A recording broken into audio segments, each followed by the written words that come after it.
Good afternoon, everyone. My name is Jim McMacken, and I've been privileged to be one of the founders and one of the committee members of the Delaware Economic Summit for the past 3 years. And I am very fortunate this afternoon to have the honor of introducing our next panel, the How to Succeed from Startups to the Far Horizon panel dealing with entrepreneurship. Our moderator this afternoon is Matt Sullivan. He's a communications consultant for nonprofits, tourism, and a variety of other industries. He's the managing director of the Delaware Shakespeare Festival, and he's the editor of the Delaware Tourism Guide. Sitting next to him is Mark Aiken.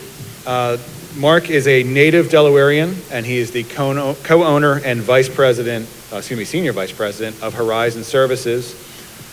It's the largest and most trusted residential plumbing, heating, ventilation, and air conditioning company in the tri-state area. He and his business partner, Dave Geiger, have been in business for over 2 decades, and they have transformed a once small mom-and-pop business into an award-winning and highly recognized industry innovator, employing over 600 employees.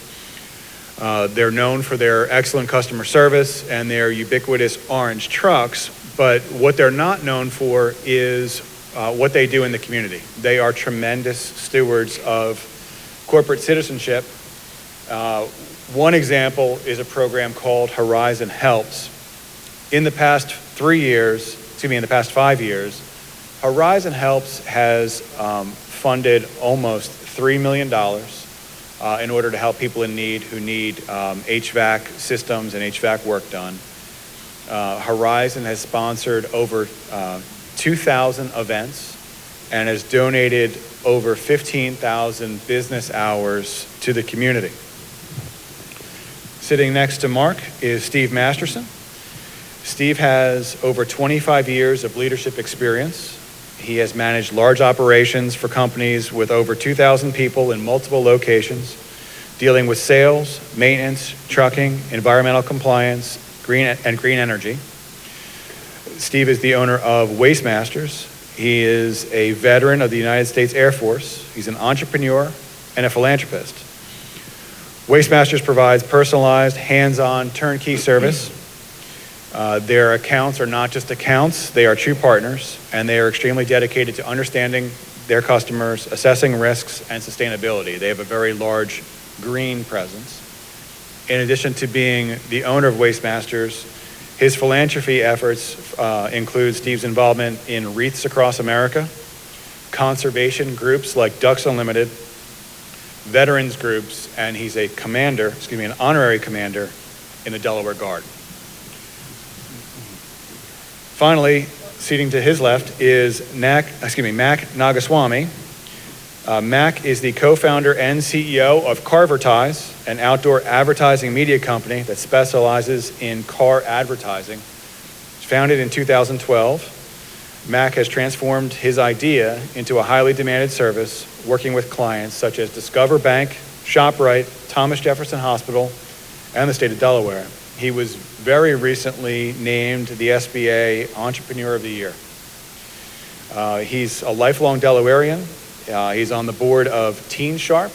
He's involved in that, which is a program that gets at-risk inner-city youths into some of the more prestigious universities in America. And with that, I'll hand it over to Matt Sullivan. Well, first, let's get a hand for these guys. Thank you, Jim. I'm honored to be up here on the panel today with this group. Just to give you an idea of how things are going to work, I have some questions. I can go on for a very long period of time, but they've told me not to. Sometime about last 15, 20 minutes, we're going to take questions from the audience. So if you have something you want to say, watch for the microphone that's going to be going around. So until then, I have a startup question. I'm just going to run down the line. And we can talk a little bit about your companies from your perspective. But I'm curious what age you started your company that you're now with. So how old were you when you started Horizon launched? So I was, the story started 10 years before I got there. So Dave Geiger started the business. He ran 1986, 1987, somewhere in that area. He ran the business for about 10 years on his own. And when I joined him, I was 35. So 20 years ago I joined. Okay. Steve, what about you? Similar story. My business partner, Brian Simmons, had a business named Best Trans in Maryland. And him and I connected in about 2009 and decided to put Waste Masters together. So since that point, and that put me around 23. No, I guess I'd be lying. It was just 6 years ago. Yeah. Now it's 21.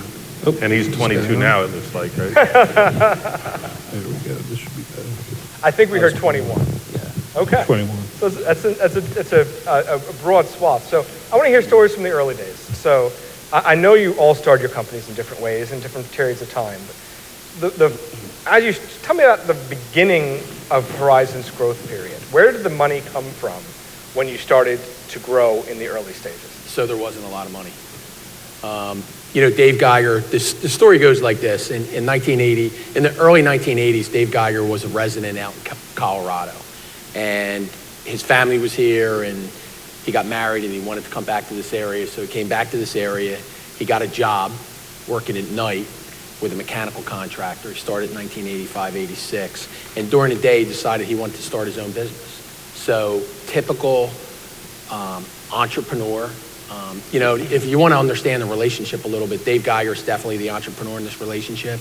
He's the guy taking the risks. He's the guy saying, let's go here and do that. And I'm sort of the guy trying to figure out how to go there and do that. But he started the business working at night full-time for a mechanical contractor. During the day, he started his own plumbing business. Started by driving around, identifying new homes that were being built. He'd go up and knock on the door or talk to the general contractor, see if they needed a plumbing contractor. And he did that for probably the first 5 years. Started to establish himself a little bit, got away from the full-time job, started that full-time. And for the next 5 years, just basically out of a garage, ran a business just growing at a relatively slow rate. So at the beginning, there was no money. There was very little money. And it was a typical classic entrepreneurial spirit, right? The American dream. This guy says, I want to start my own business, and he does it by knocking on a door. And that's how he did it. Knocking on a potential customer. Potential customer, mostly contractors. Really? When I joined the business 20 years ago, the business was, obviously relatively small, right? There was about 7 or 8 employees at the time. And, the relationship that I have with him is just a really, really, really good match. And we decided we wanted to grow the business, and we sort of focused on different things, and we took the business off. We have not gone outside the financial means of the business, other than buying real estate or trucks to grow the business. So you've never Not one time. gone out? Wow. No, we've leveraged this entire growth thing with all internal growth stuff. So we have 4 locations today, 600 employees, and other than trucks and real estate, have never gone outside the business to leverage financial support. Steve, I know you were working for another waste company before you started yours. Yeah, we won't mention them. So how did you get the money to make the transition? After the Air Force, I worked for public companies for a long time, and I did a lot of acquisitions. Through the acquisition process, you kind of maintain ownership and how to grow that business, because you've now told your bosses that this is a viable business. And I saw that I was doing that for years for other people. I didn't really have a mechanism to get there myself. During the economic downturns of like 2008, 2009, I was talking to Brian, my business partner, who was my vendor at the time, at the other company. And I says, this isn't working for me. They've lost their vision. I don't feel like this is what I want to do. So we decided to put this together. And, similar to what Mark was saying, Brian and I are structurally and intellectually much different. He's the calm guy. I'm not known for that. He's got a little bit more patience. Not known for that either. So, we have this kind of yin and yang relationship. And, he had I believe, a great credit line with M&T and a great relationship with Mark Hutton. And that's what we needed to get going. But the state of Delaware stepped up and helped get us to Delaware, because, they had just lost the refinery. And I knew that I can get into the refinery at Delaware City. So we had that plan. And thanks to the grace of God and everything else that fell into place, we were able to put it together and grow it from a very small organization to we have 100 employees and 65 power units and in about a 50-mile radius. So at age 21, you clearly had lots of experience and bank connections to get started, right? I did. No, I mean, for us, sorry, I keep on playing with this mic. I mean, for us, the business was really just started out of curiosity more so than anything else. It wasn't experience. Obviously I had no experience in marketing and advertising. I was just always puzzled by the fact that brands were advertising on buses and taxis, but they weren't using the consumer driver. And I never understood why that was, because the privately owned vehicle, the consumer driver, that's 96% of traffic volume. And advertisers hadn't found a way to incorporate that as a communication channel. So literally, it just started out of curiosity, Matt. I was like, why is this? I did research on it. I was staying up late nights at school, just kind of researching this industry and why a company like this doesn't exist. But then it came a time where I was like, I want to start poking on this thing a little further. So I wrote up, I just finished taking an entrepreneurship class at the University of Delaware. Funny enough, the same class that I met my business partner Greg in a year later. And I realized an important part is research and asking the right questions up front. So I had a questionnaire, and in my flip-flops and my shorts, I just started canvassing neighborhoods, knocking on doors all by myself. This is the summer of 2012, asking if people would put ads on their cars if they got paid to do it. And it was interesting. I asked about 100 people, and 30 of those people were willing to put an ad on their car. So, it came a time where I was like, okay, that's very interesting. Let me pursue this thing. So I threw up a website one night, and then I called up all my friends, and we printed out like 2,000 flyers from the printers in Morris Library at University of Delaware. And literally, we just went on a blitz of hitting up all shopping centers in Newark, Delaware, with a little flyer which I created, which said like, get paid to drive, $200 to $500. Our price points were way off back then. And we'll match you with a brand that likes your commute. And I made the landing page for that website. And lo and behold, it was fascinating. People started signing up. People were going to our website and giving me their driver's data of where they start, where they end, how much mileage they drive, when they drive, do they take pit stops. I just created this landing page the night before, and people were giving me their data. So I was like, okay, something's going on here. I was telling my mom's friend about this, my friend's mom about this, and she was like, well, Mac, now you need customers. You need, the other side of the equation. Will people start putting their ads on cars? So I joined the Newcastle County Chamber of Commerce. This was before I could grow facial hair. And I just started going up to everybody, introducing myself, saying, hey, this is our business. There was no business at the time. It was just really an idea. And I was like, we're a marketing company. You tell us where you need your message seen, and we find the car drivers who get exposure there, and we wrap their cars. And then lo and behold, finally, Orly Diamonds, our first customer, a little diamond shop on 202, she gave it a go. And that everything just kind of snowballed from there. But slightly tangential, but it all started not from experience, but curiosity. So I just have two follow-ups. Yeah. One, did you ever reimburse the university for the reams of paper you used? I plead the fifth. Secondly, what was it like the night before, the first time you had to go in front of an investor and ask them to spend money into your company? So that was about 2.5 years later. So that was after we had generated significant traction. I knew we had a business model here, right? We were working, by that point in time, when we started hitting the fundraising circuit, Matt, we were working with ShopRite. They repeated with us multiple times. We were working with United Way. We were working with Delaware Housing Authority, Barry's Events. So we had a business. We were making money. So at that point in time, what was it like? Was I nervous about asking for money? We had a track record, so I knew what we were putting money into.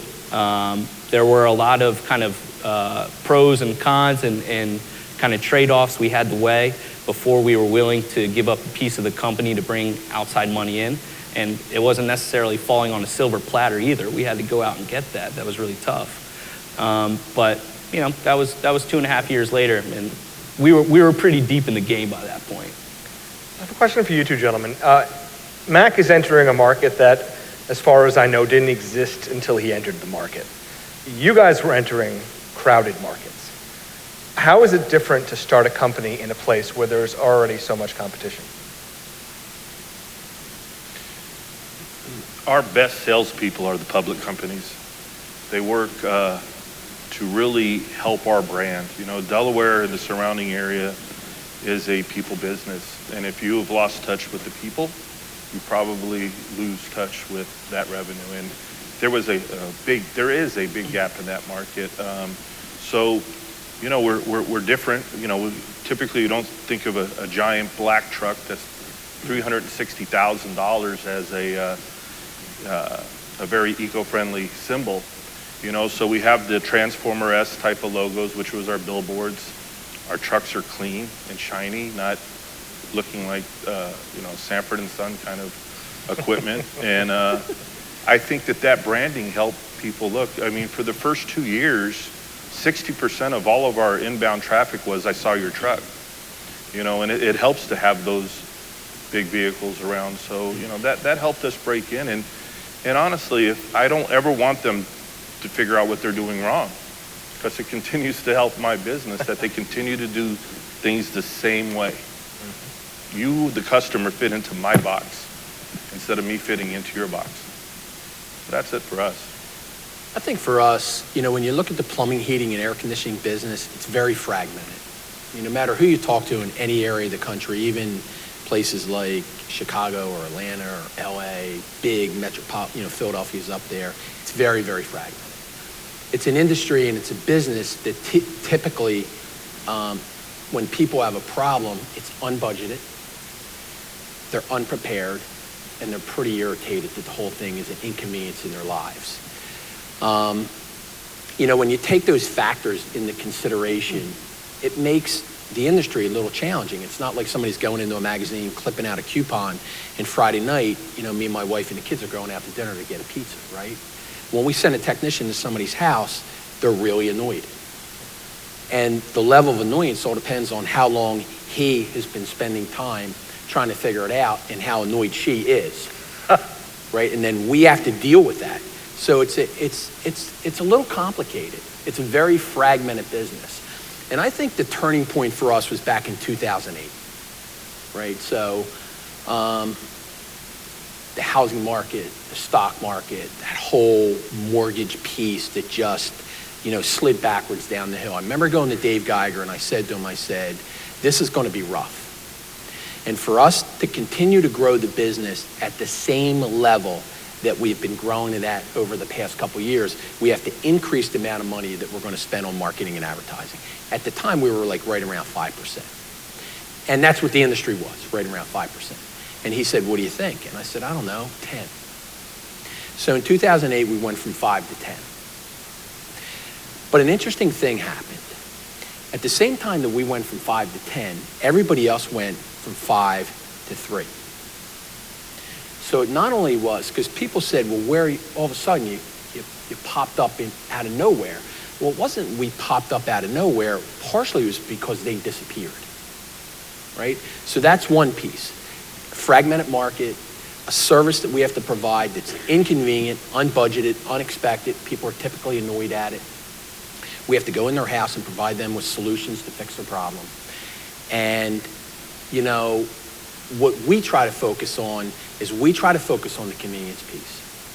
We try to understand what are those obstacles that get in the way that prevent customers from using our business. Is it hours? Is it the quality of the training? Is it the knowledge of the technician? Is it the trust piece? Is it how you view us in the marketplace, and what is the perception that you have when you see the truck, the technician, the message? And I think, you know, what we've been able to do is, you know, when you look at the sandbox, it's pretty crowded, right? And what we've tried to do is we tried to create these gaps between us and other people in the marketplace. Everybody in the marketplace today, because we say that we're available nights, weekends, and holidays, is saying the same thing. So we have a little bit of a different challenge. Our challenge is how do we continue to stretch the field so that people who are saying the same things can't kind of play in the same sandbox that we're playing in. And I think it's one thing to be able to say it, it's another thing to be able to do it. It really is.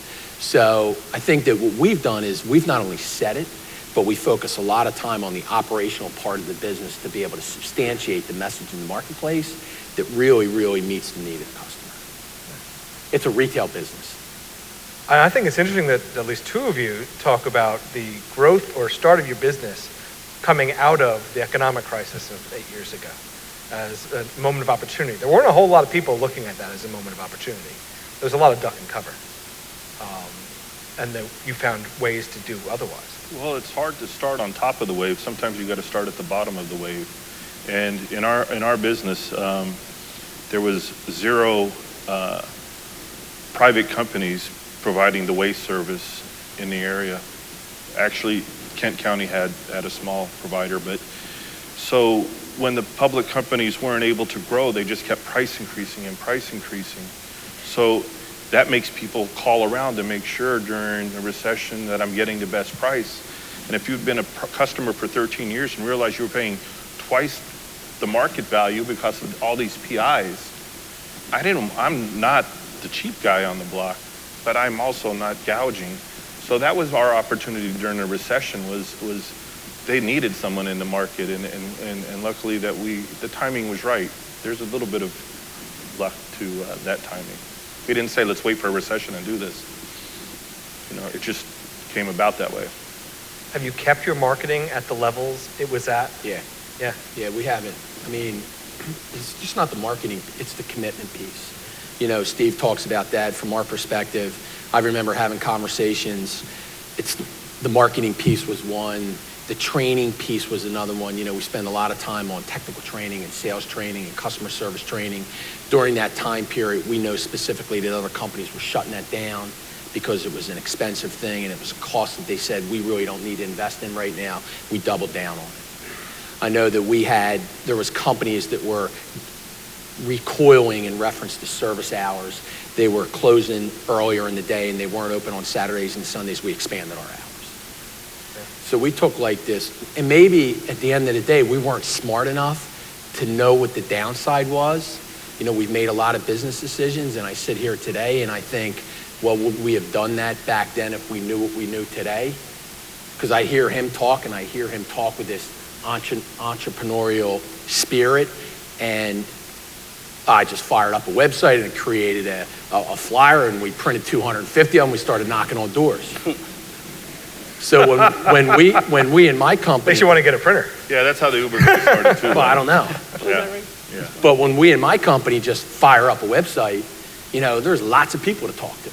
There's legal issues, and there's operational issues, and there's financial issues, and there's HR pieces, and everybody's got to be in on it. It really bogs down the ability and the flexibility to be able to move the business forward quickly. But there was a lot of things that happened back in 2008 that really gave us the ability to push the business forward, and other people were just kind of sitting back saying, we're not quite ready yet. So it was a great opportunity for us. Just to tie into what Mark said earlier, is that if you're just in this to be as good as your competitor, you're probably not going to bring a value. You have to think ahead of your competitor. You know, we think of ourselves as that speedboat around the battleships. You know, you might hit us and sink us, but you're going to have a hard time hitting us. And we've maneuvered ourselves in that direction. We're always ahead of them. And if there's something changing, they're a little slower to make the turn with the tide. So, you know, I think that actions speak louder than words. You know, when Brian and I sit and we choose to make a business decision, you don't know at that time whether it's going to pan out. but you're going with this gut feeling and you're going with your experience, and you just know that you have to find a better way to do it than the other guy. Mac, was there anything that you, to turn a phrase from over here, weren't smart enough to know you couldn't do when you were starting? Was there anything you did that you just... I mean, everything. I mean, I look at it from the other way around. I mean, I wasn't really qualified to do anything, but I think just kind of starting at the bottom and having your back pushed against the wall at all times, you could turn that liability into your biggest asset. You know, you have nothing to lose. So literally, you know, everything was learned on the fly. You had to learn on the job or else you were going to sink. So, yeah. Do you have any competitors yet? So who we're competing with in the marketplace is vast. You know, similar to both Mark and Steve's industry. We're competing with, we're all pooling from the same ad budget at the end of the day.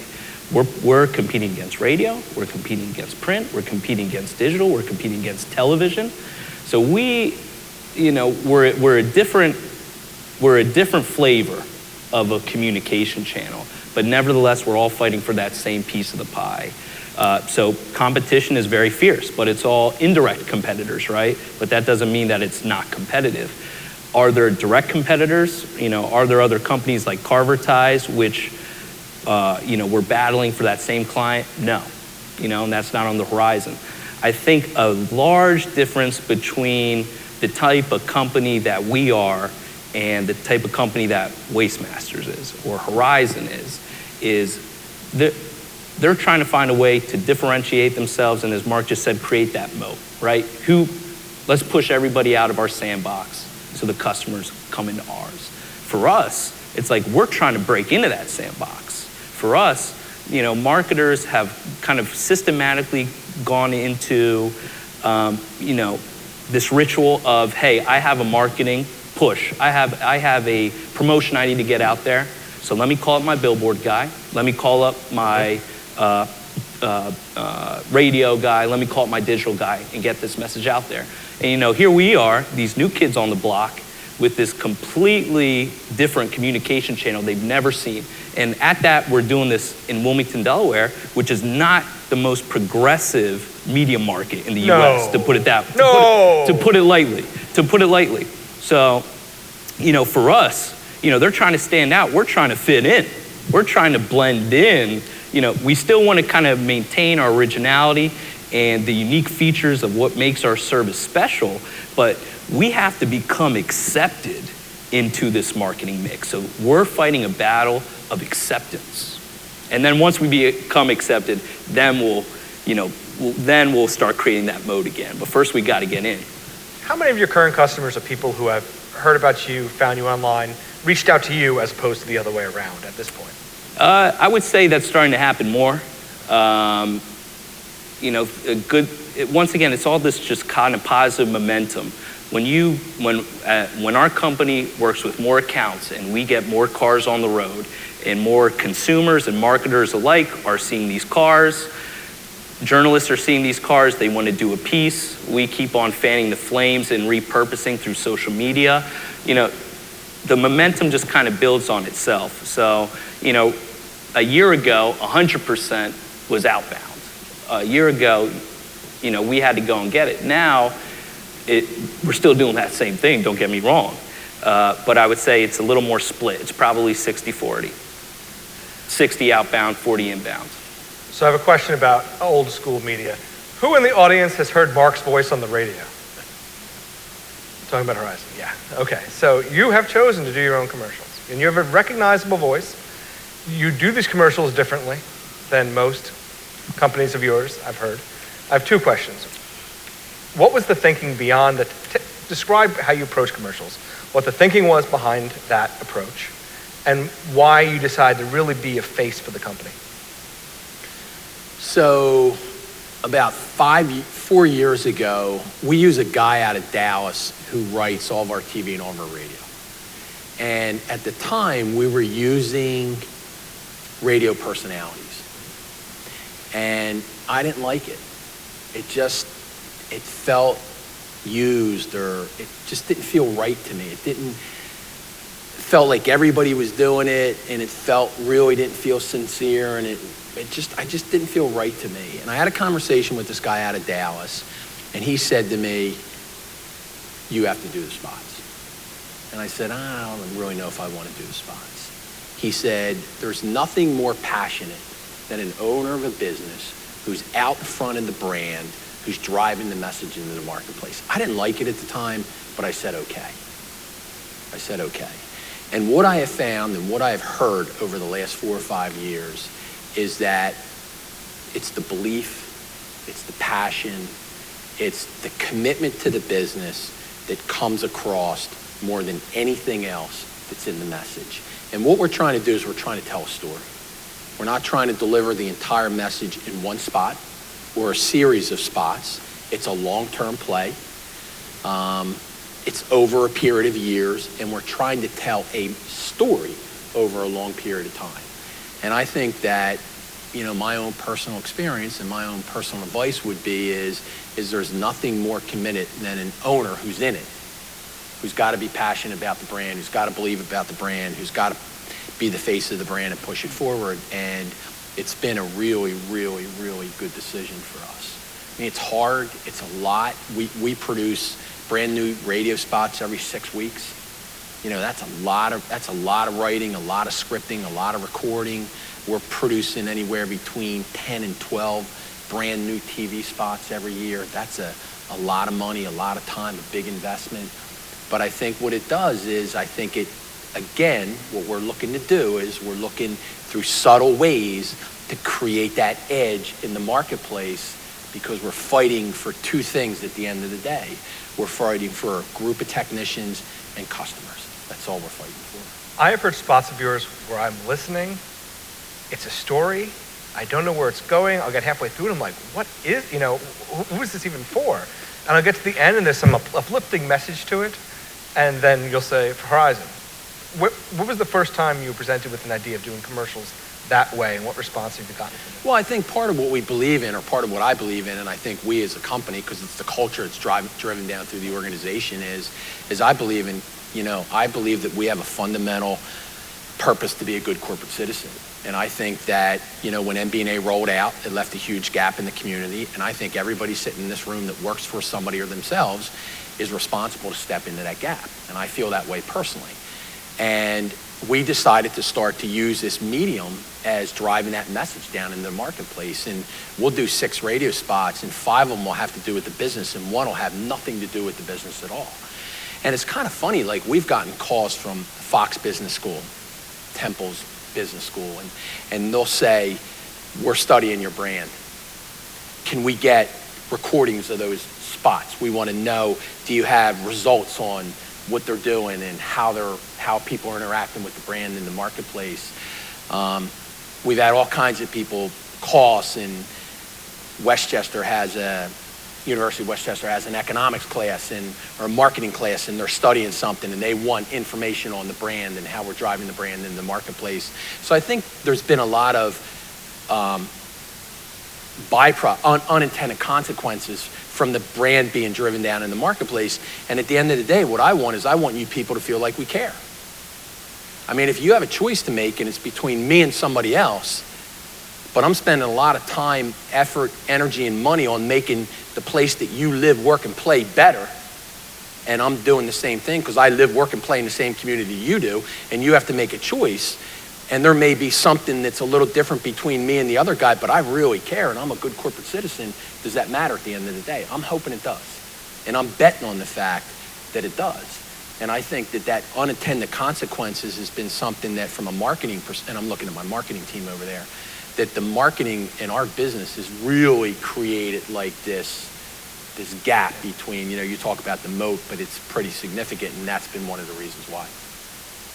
Steve, there's a quote of yours I really like, which was, trash can no longer be allowed to go to waste, which is on your website. Yeah, that was a dig to my former employer. But it's a good line! But it kind of stuck for a while. I was a little bit, But it also speaks to the ethos of your company. I mean, it really does. I think that's we were talking here, Mark, is about selling an ethic more than a product. And that fits what you do as well, doesn't it? Well, I think, well, I have DirecTV. I don't watch ads. I go fast forward right through them and watch the show, record everything. I don't like commercials, and that might turn some people off here, especially you, who has a lot of commercials. But I watch the commercials that don't start off like a commercial, and we just proudly have completed and not aired a new NASCAR video, and it shows the driver starting his car, our guy starting our car, a wheel going on at a NASCAR, a wheel going on in a trash truck. Are you ready? Tracks are going around the thing, and then at the very end, Waste Master's headlights come on and show, we are ready, are you? Because now I've made the person kind of look at the TV 30 seconds longer than he really was going to, right? So, if you do the right thing, I know a lot of people out here, and it's from these events, our business is not built between 9 and 5. I get in early, I stay late, I go to places after hours, because that's when you're building your business. You are not building your business between the lines. It's the stuff before and after. So, I feel that the community is an important part, because in the area, people like to do business with people they like. And if you are not a likable person or an organization that seems to not care, I believe people don't care about you too much. And that's what I was saying about the dirty trucks. You think about a $13 billion organization that the trucks look like that they could fall apart. That is a bad message, I think, to the public. A lot of our trucks, look considerably better than those out there. And I believe people say, well, they're taking care of the environment by not spilling stuff on the road. They're taking care of the environment by stuff not flying out of the truck. Those are the little things, but they send a lot bigger message than a commercial. So that's how we try to separate ourselves a little bit from those other guys. You, Mac, like it or not, are one of the poster children for the downtown tech startup scene. As someone who's been, do you feel at all the eyes on you from that perspective? And does that change anything about what you do? Not at all. I mean, the mentality I have with the company is just keep your head down and focus on what builds the company. So if I can kind of somehow leverage the outside environment and what's happening there to drive forward my agenda, I'm going to capitalize on that. So, in some ways it helps accentuate, where we are as a business. And I think some of the attention we get as very much being kind of in the forefront of the arising entrepreneurship scene here in Delaware.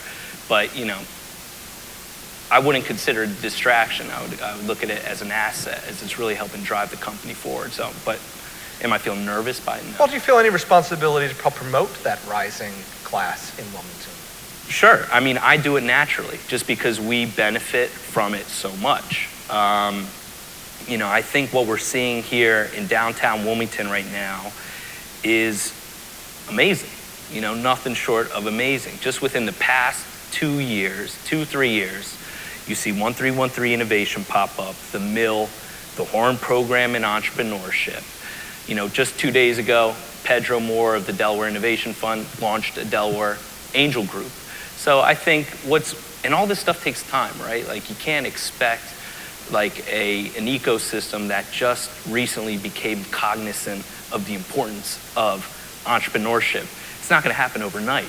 But I think in the past 2 or 3 years, like those ground pieces have been laid. And, we're just a function of good timing. I just so happen to have this idea and fall in love with working on this when the outside environment just so decided that it's time to start building entrepreneurship and putting that on a state and regional agenda. Sure. So the title of this event is so cheekily entitled From Startup to the Far Horizon, because we are sort of lined up here in terms of from one place to another. I like to talk about how businesses mature. And I know that, I think in October of last year, there was an article in Technically, Mac, where the headline was basically said, yeah, we're not a startup anymore. What is the difference between thinking of yourself as a startup versus the next stage of your business? Sure. So, first of all, it's such a gray area. It's so fuzzy. I mean, some people call Uber a startup, right? It's like, where do you draw that line, and who's defining that word? In any case, here's how I define it. And I define it is when you're stable, when you're self-sufficient, when you're cash positive, when you're past break even, when you're standing on your own two legs consistently, to me, that's when you pass that startup line. So that's my definition of it and why that article is titled that. There's a difference, though, between what you can do as a company your size and what you can do as a company your size. And as stated earlier, so how did you transition? Let me go to you, Mark. About how do you transition from those days when you can be nimble and quick to the days when it's just more difficult? I think it's just a different thought process. You know, it's just, as I sit here and I listen to Mac talk and I'm thinking about like what's going on in my world today. So, you know, we have an executive management team that's made up of an HR guy from Cisco Foods, an operations guy from Home Depot, a VP of marketing from Bank of America, a finance guy from Aramark, me and my partner, some outside resources, and I'm thinking about like where do we take that team and how do we leverage the business? To me, we're thinking about scalability. So break even, standing on your own, I get that, that's a good thing. So we're looking at doing an acquisition in Connecticut. We're looking at doing an acquisition in North Jersey. We're looking at expanding down into the DC market. So, I mean, they're big chunks. They're big pieces to bite off. You know, not only from a due diligence perspective, but a finance perspective and an HR perspective, like they're big pieces to bite off. And I think for us, the way that we leverage that thing and we become scalable is by the people that we surround ourselves with. That's how we do that. And, you know, I mean, there's big organizations that are growing, you know, 25, 30% year after year after year after year, because not only because of the resource and the capabilities, but because of the people that they surround themselves with. So for us today, we have to be cognizant of the financial piece. I mean, that is a huge piece in reference to driving and growing the business, but it's sharing resources. There's so many more people involved in the decision. You know, we had a 2-hour meeting this morning. There was 4 of us sitting around a table talking about how we're going to integrate this $12 million plumbing, heating, and air conditioning business in North Jersey, from an IT perspective, from a personnel perspective, marketing and advertising, and what's it look like. So I think for me, what it is about surrounding myself with better people that can help me scale and leverage the business today. That's what it is for us. Scott, what do you think? Similar kind of question. How's it like going from a company with, when you started at the refinery, of that number of people to where you are now? I never want to not be the speedboat. I don't want to change that because that's who we are, is the ability to change quickly. I think, you know, I can remember when we started our event side of the business, a small ice cream thing at Rockland Park would be great to us. You know, now we're in NASCAR, we're in Firefly, we're in Philadelphia Eagles. You know, the scale changes, but the game shouldn't. You know, and I think that we have a very humble, and I'll use Tim McGraw, I think, humble and kind crew. Everybody works together. We're growing. We feel that we're successful. Not letting it get to us. Just keep thinking about what's ahead of us. Really not so much what's behind us. You know, what was great yesterday is not near as good as what's going to be ahead of us. And, you know, I remember in 2014, you know, as we were experiencing rapid growth and you're putting out capital. We are in a capital-intensive business. Every truck's $300,000 plus. Every trash can's $1,000 to $5,000. So you might put that stop and you're getting $80 a month. That's a long time before you start making any money on that trash can. But we built the infrastructure knowing the revenue was coming, and it came. And now we're in a much better position to negotiate better deals for us. But I would say that I never want to not be the speedboat around the Goliath companies that think they're already there. We talked a bit about the mistakes, you know, why it can be good for a small company not to know what it can't do. What about actual mistakes? What if you were to talk to somebody now starting a small company? From your experience, what would you say, don't do this? That's for any of you. I think Mark and Steve would be way more qualified to answer this question. But when I first was starting Carver Ties and I was in the Horn program and entrepreneurship, there was a whole bunch of kind of like-minded dreamers, and they had these grand ideas for taking this idea and changing the world in that specific industry. And I think one of the big things that I noticed is that the difference between the people who are just having these ideas and doodling it, in their pads about, hey, they're going to make this happen, they're going to make that happen. It's a common pitfall of analysis paralysis. And, sometimes I even find myself getting stuck in that, of just trying to work the formula and work the models out until I think it's perfect. But the reality is, you just have to get out there and go do stuff. So, that's one of the things that I've seen just in my very limited vista, is that's made a big differentiator, is people who don't get caught up in that tunnel vision of analysis paralysis, just trying to make everything perfect, just go out and do it. Anyone else want to admit to mistakes? We didn't make any. Painting our trucks black was not a mistake. Yeah. I see him, and it makes me very proud of him, because he's fearless, not reckless. And you need to be an entrepreneur, you need to be fearless, because you're going to get knocked on your ass several times. And you got to get up, and you're going to say, no big deal, hit me again. And you're going to go through that process until you dodge a few, and then all of a sudden you're punching back. You're going to be successful because you're fearless. I think that, the mistakes that we made, Brian and I, if you say that if we made one, we didn't do this earlier. We talked about it too long. We should have started it earlier. We would just be that much further ahead. I think with us, I think that we've made a lot of mistakes.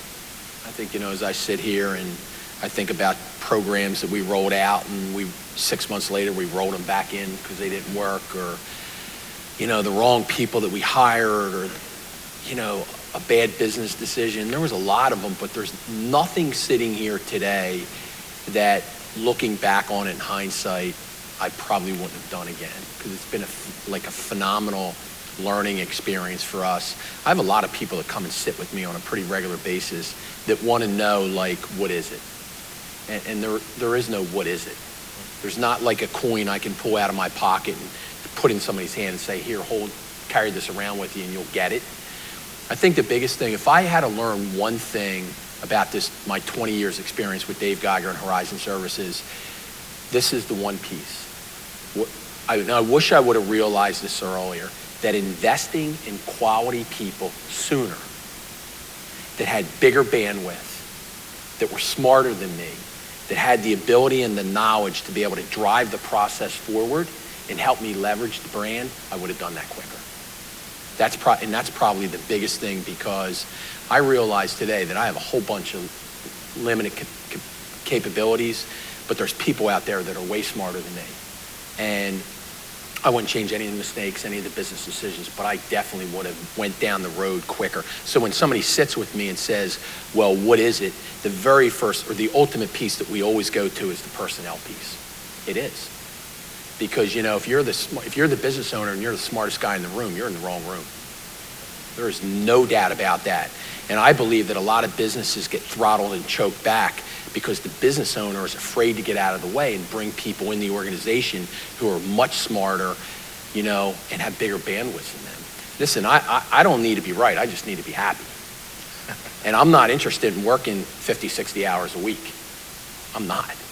I'm interested in collecting a paycheck and working and driving the business and helping with the strategy piece, not the tactical piece day to day. And I wish I would have brought people in sooner that had the ability to help me drive that process forward, stepping aside quicker and allow them to have an impact on the business in a positive way. That's the big thing that I would have done sooner, for sure. I think back to actions speak louder than words. And I sit here knowing Mark pretty well. We didn't prep really at all for this. But actions speak louder than words. And I'll say to him is that you see the commercial that he has about the sailor or the Marine or the Air Force guy. I think they hire such a high percentage of veterans. So that's actions that, that could be quantified back to your business. And people talk about that. I have just under 15% veterans. Mark goes to a thing on Sunday to welcome our Delaware troops back to our home state on Sunday. So it never stops. But if you're not willing to do what you say you do, I don't believe your advertising will ever match it. So I really think that Horizon does a great job of living up to the expectations. That's a plug for you, but it's real. I see it all the time. No, I appreciate it. I am confident I am not the smartest person in this room, so we're going to turn it over for questions in a couple of minutes. I have one question to go, so whoever's got a microphone ready to go around, if you have questions, raise your hand and mic guy will find you. A couple of you talked about the value of, especially you guys, the state of Delaware in supporting you early through the university or other ways. What do you think the state's responsibility is to encourage entrepreneurs, and what could they be doing more of? I didn't ask for money. We were looking for maybe some tax benefits when we were coming over. We were looking, not straight cash, but there was a vacuum in 2009. The car dealerships were closing. The refinery just laid off 1,800 people, probably 3,000 people, the pizza guy, this guy, that guy that supported it. So, the governor called me at my house on my cell phone at night and said, what do I got to do to bring Waste Masters to you? Alan Levin jumped in. What do we need to do? Well, you know what? We can't find commercial real estate. Believe it or not, in 2009, to find a good spot to put our business was very difficult. And we have a great location in Newcastle. So, they did reach out and they helped us find some right real estate, and they did put us in position to afford that real estate, which just helps the foundation. There's other people that need cash from them, but the politics of Delaware, in my opinion, has been very business friendly, and they helped our business. They didn't push our business back. So.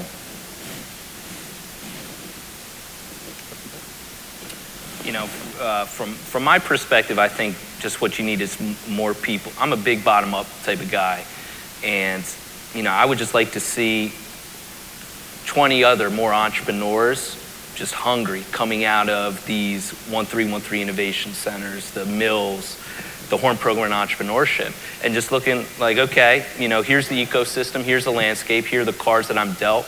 What's the best way I can play this hand to make my business a success where I am? And I think that's just going to come over the course of time. I don't think you can rush that process. I don't think you're going to have 20 prodigies just kind of pop up overnight. I think it's going to be a slow process, but is the state being conducive to that? Absolutely. Listen, I think this is one of the only states where, Carver Ties can get a sit down with the governor multiple times. And about 6 months ago, when we were bringing him up to speed with where we were and what customers we were trying to get a hold of, guess what? He picked up the phone right then and there, and he placed a couple phone calls on our behalf to customers that, who we were trying to crack into, who we couldn't do on our own. We were having a difficult time doing it on our own. I can't think of any other state in the US where a startup, a small company of our size, could get the governor to make calls on their behalf to get a customer, right? Fantastic. Yeah. So, very happy with kind of the city's and the state's support. But in terms of economic development, and keep in mind, not my forte, but I just think you need more people on the ground level who can find a way to make it happen, right? Plus, his ping pong skills are apparently unparalleled. Apparently. There's a video of the governor for the mill playing ping pong. If you haven't seen it, I think we also have the only governor who would appear in a commercial for a local small company and show off his skills as much as our governor would. Yeah. It's great. It's great that it's very personable, very down to earth, and it's, Steve said, super business friendly.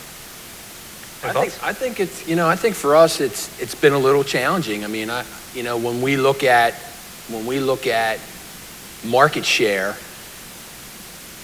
in the state of Delaware, and we match that up to our database, we have about 38% of the market in Delaware. It's a pretty big number. And Chrysler closed, GM closed, AstraZeneca's rolling out, DuPont's is selling elements of their business off. I think when you look at the household medium in Newcastle County, it's going the wrong way. And I think that a lot of businesses are affected in a negative way. I think entrepreneurship is great, and I think we haven't gone to the state of Delaware. We've never asked for anything from anybody, and maybe we should have, and maybe that's a mistake that we made. But, you know, I sit back and I look at Newcastle County, and I think to myself, man, there's a lot of people leaving. Lots of jobs that are being, you know, shut down and being moved to different areas. And I think that everybody in this room gets hurt by that. Everybody. You know, the Dow thing with DuPont's and however that's going to play out, and these chemists losing their jobs. And there are people that buy our products and services. There are people who use us, and they no longer have those jobs, or, you know, maybe at that level that they were at financially. And I think, you know, when you look at it, I don't know, 6, 7, 8 years ago and where it is today, and you look at the economic landscape of the state, it has significantly changed, significantly. So I've been in the governor's office too. Obviously different conversations. Any questions? We got one in the back. Yes. Gentlemen, thank you very much for being here. I can't think of another panel that would be better represented here in the state. So thank you for your time today. With that, you've all referenced the importance of your employees, and we all try to figure out what the best way is to compensate, reward, take care of the people that take care of us. In your opinion, from a company that's got 600 people to a company that's got a handful, what do you think is the best way to take care of your employees? So you know, culture is really, really important to us. You know, I think at the end of the day, you know, we are in I read something the other day that, you know, I don't want to say kids because we got one on the stage, but, you know. Sorry. He's talking about me. My sons are the same ages that he is. You know, from 20 to 30, you know, they're changing careers 7 times. So, you know, people leaving jobs, they're growing up in environments where their commitment to a brand is not the same as it was in the past. So the question is, if we're all fighting for the same technician or the same employee, how do we keep them? And I think for us, you know, the culture is really, really, really, really important.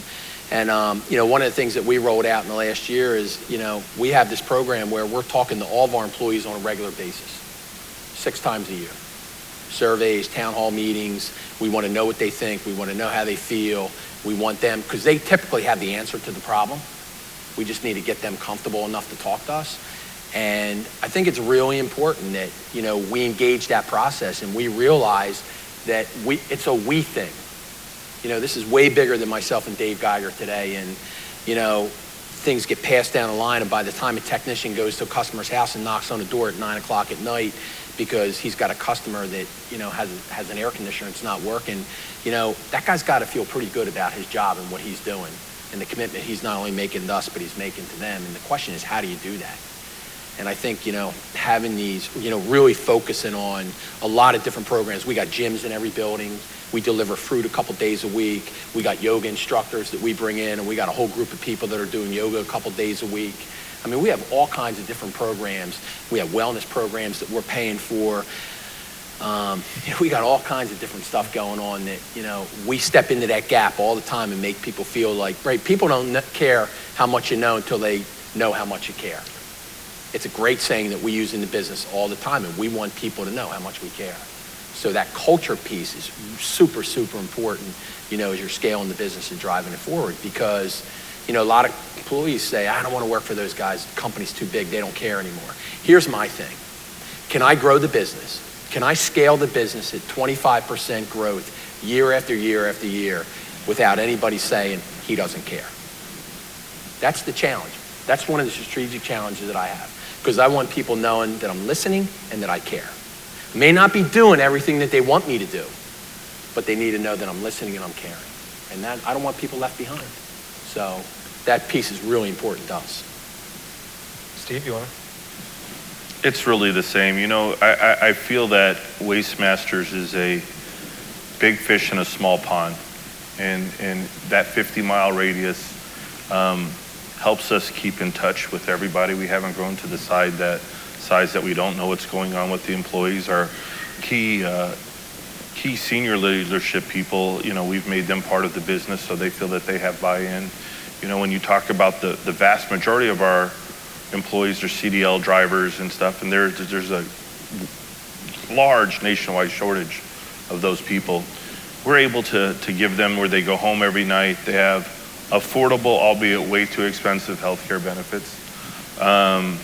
And they feel part of a team rather than a number.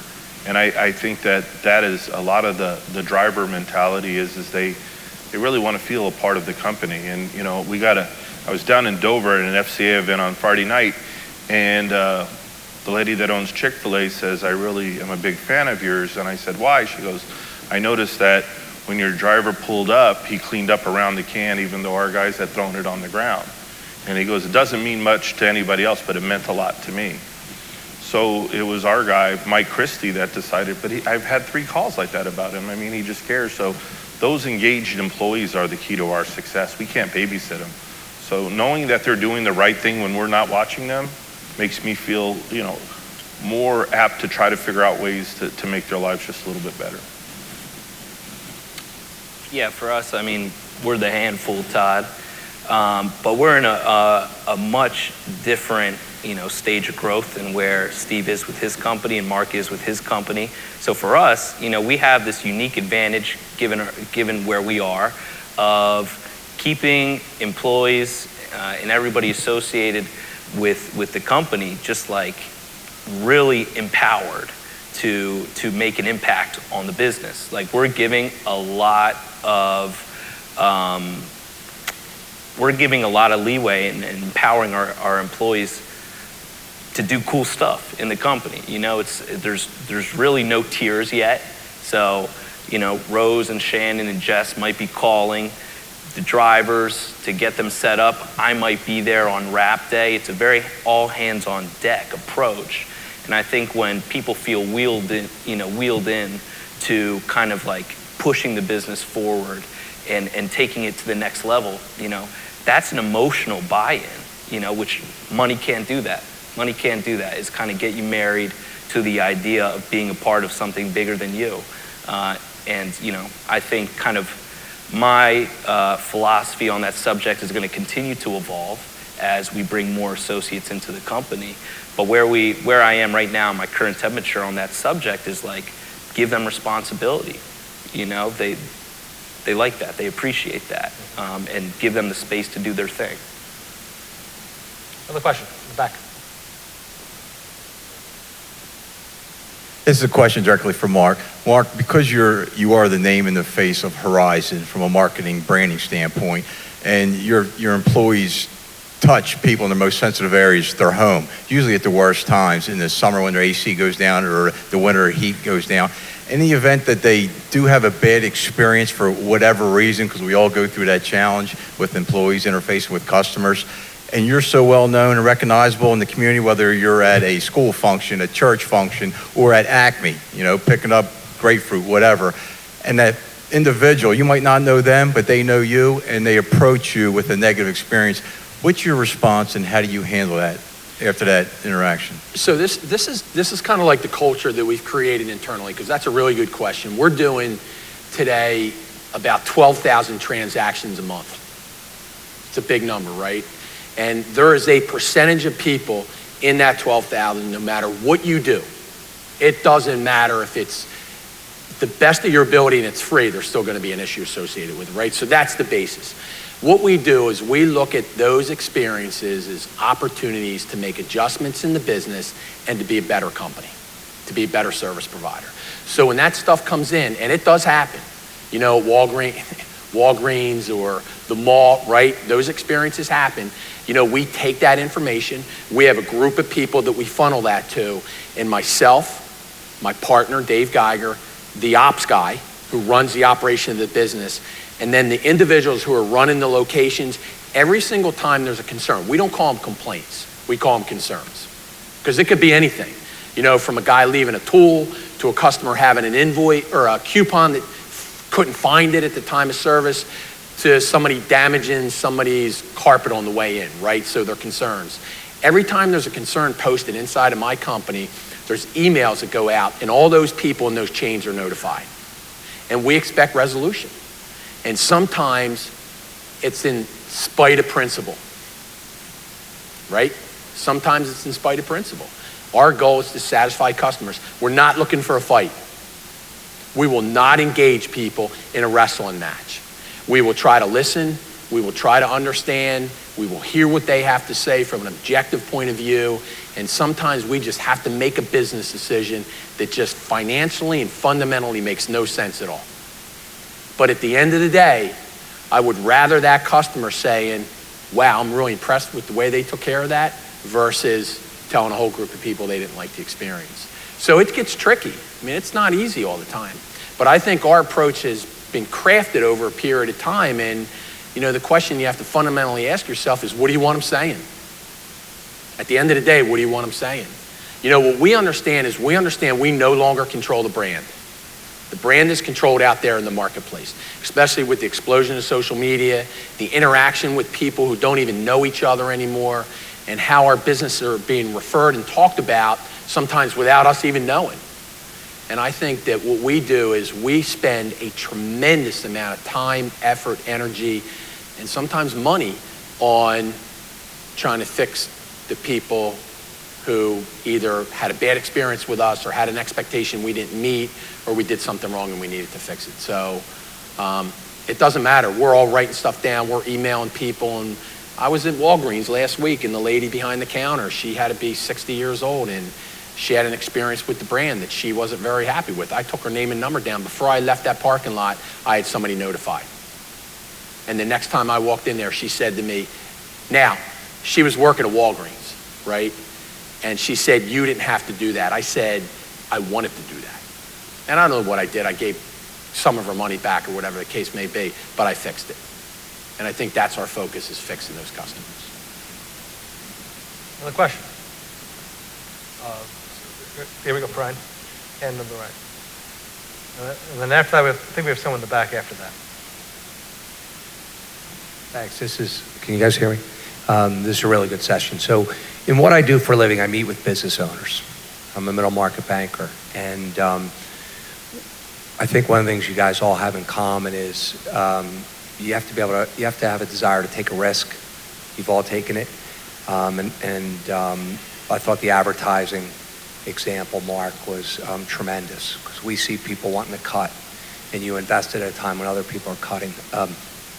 What I'm interested in is, what I'm hearing from business owners all the time is the cost and inefficiency that compliance and that government regs are starting to put on their business. We're in an election year right now. I'm just curious as to how they're affecting your businesses. You're dealing with a large amount of consumers, you're dealing with waste, you're dealing with transportation. So you've got to interact with federal rules and regs that are changing, and compliance that's changing, and I'm sure it's impacting costs, and I'm just wondering how you're dealing with it and how it's affecting you. Well, for us, we're regulated by the federal government, the state government, as well as the Delaware Solid Waste Authority. So there's plenty of levels of guidance that they give us. To stay in compliance isn't expensive, and it continues to grow on a year-over-year basis. I would tell you that the most pressing emergency for our organization is healthcare, not the compliance issues right now. And every opportunity that I have to speak to anyone that cares, I make sure that I tell them the inability for people to insure their families properly is a bigger crisis to myself and them than are the regulatory matters. I have worked in many states, more relaxed states such as Texas, where I'm from, and North Jersey, where they have a regulation about everything. So Delaware's somewhere in the middle of that, and we find it cumbersome, but not it's not stunting our growth, because clearly when the government, whether it's federal or state, dumps more on to the business, it's passing through to the consumer. I'm not taking a step backwards. This is what your government's doing to you. You better raise your hand and get involved. So that's how the approach that we take to it right now. I hope that answered what you're asking. Do you agree, Mark? I mean, I kind of agree too. I mean, when we look at the business model You know, one of the things that I can leverage is the administrative. We can leverage things administratively. We have the resources in the town internally to do things. When there's new policies or procedures or regulations, just look at permits. I mean, in each one of our locations, we have 2 full-time people that do nothing but pull permits. That's all they do. And we have a driver, full-time person at each location that goes and drives and gets the permits. So 3 full-time people. There's a whole bunch of companies out there that aren't pulling permits. Whole bunch of companies. But we made a decision a while ago that we're going to play by the rules. And we do the same thing Steve does. It's the cost of doing the business. We drive it back into the price. You know, we're not taking a step backwards either. And, you know, ultimately the consumer ends up paying for something like that. But all those regulations, we are buttoned up and playing by all those rules, for sure. In us, I mean, I think if you ask that question to Carver Ties in 5 years, you know, we'll all have quite a heated opinion on this. But it's going to be interesting to see how our company evolves and works with legislators. Billboards are heavily regulated industries. They can only be in certain spots. You know, with the kind of advent of digital billboards, you can't have certain creative, right? You can't have an animation because it's distracting. There's a lot of red tape around billboards. For us, right, we're this kind of flexible, mobile communication channel that, and we're going to directly cut into the pie of billboards at a certain point in time when we start working with much larger institutions. And that's going to be a point that they can kind of hit us at, is to make sure that we're just as regulated and as they are. So I'm curious, you know, I'm curious to see how regulation evolves in our industry, because we're very much kind of leading that charge, right? There's no precedent. We're a double-edged sword. I mean, some people might not like how there's a wrapped car driving through their neighborhood, right? They might feel some type of way about that. But by the same token, we're doing a lot of good in the community, right? We're paying these everyday car drivers to carry that brand on their car, so they're able to monetize off that commute, something that they were never able to do before. So we're a very double-edged sword, you know, in the community.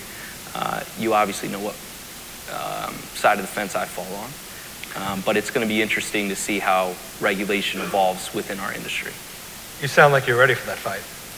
Well, I mean, listen, when it comes to 5, I think it's just going to be, you know, the level of lobbyists you decide to bring on, and, you know, who are they plugged in with? I mean, look at Uber, right? Oh my goodness.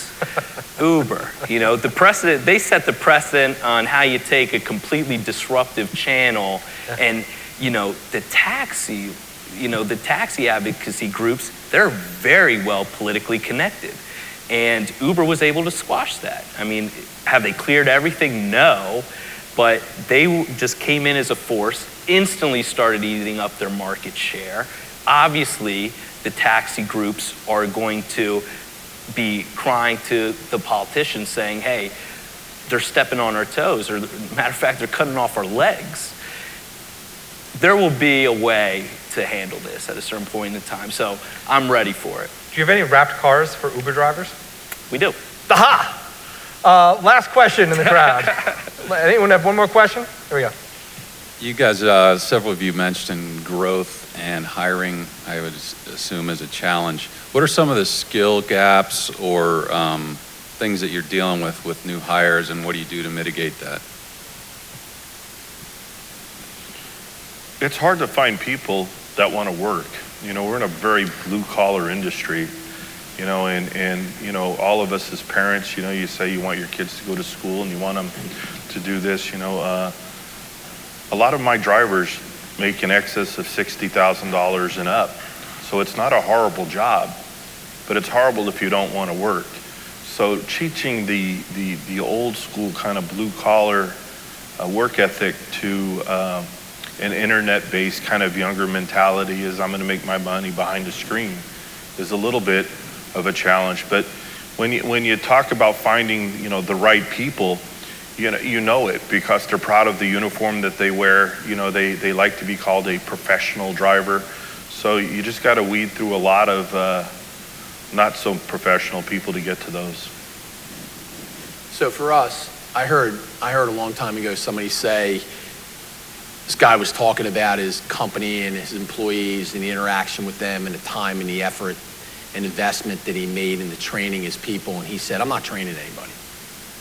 Because this is an industry that's very transient. People come, they leave, somebody offers them a quarter an hour more down the street and they leave. And we thought to ourselves, what if we don't train them and they stay? It's an issue, right? So today for us, we've embraced this entire training platform in our company. We have a corporate trainer. We have full-time dedicated technical trainers at every location. And that's all they do is they train people technically. We have sales trainers, we have customer service trainers, and we invest a ton of money and a ton of time in bringing people in from the outside on continuous training. So, we have the same issue that every other industry has. We just do. There's a lot of millennials coming into the workplace. They don't want to work. Their communication skills are iffy at best, but they are the future of the business. So what are you going to do with them? We have full-time recruiters. We go after people very, very, very aggressively. We try to pay from an industry perspective better than what the industry does to attract and keep good people. We try to create that environment where people want to stay. It's tricky, right? Because, people can leave. And we talk about turnover on a regular and consistent basis. But it's just not the turnover piece, because you talked about the training piece. And I think for us, we invest a lot of money and a lot of time into our technicians, who are the face. Steve talks about his drivers, the face of the company. It's our technicians. And I think that, finding those people who don't just want a job, but want a career, finding those technicians who are willing to be held accountable, finding those technicians who, when they work down the street, they work Monday to Friday from 8 to 5, and then they go home and there's nothing afterwards. But with me, they're working Wednesday to Sunday from 12 o'clock to 9 o'clock at night. Finding those technicians who will say yes, it's tricky, but once you find them, what are the resources you're providing them so they can learn, they can grow, and they can change? And I think that it is a huge piece of the business that's been able to help us to make this big leap in growth, is that, and again, it's the cost of the business. It's the same thing you talk about with permits and regulations. The training element is huge for us.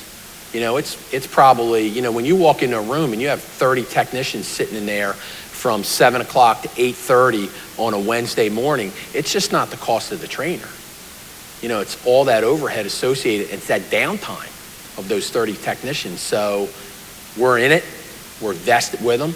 We're looking for guys who want not a job, but a career, and who are willing to learn and be held accountable. And I think, as we provide them with the resources, we can find those people.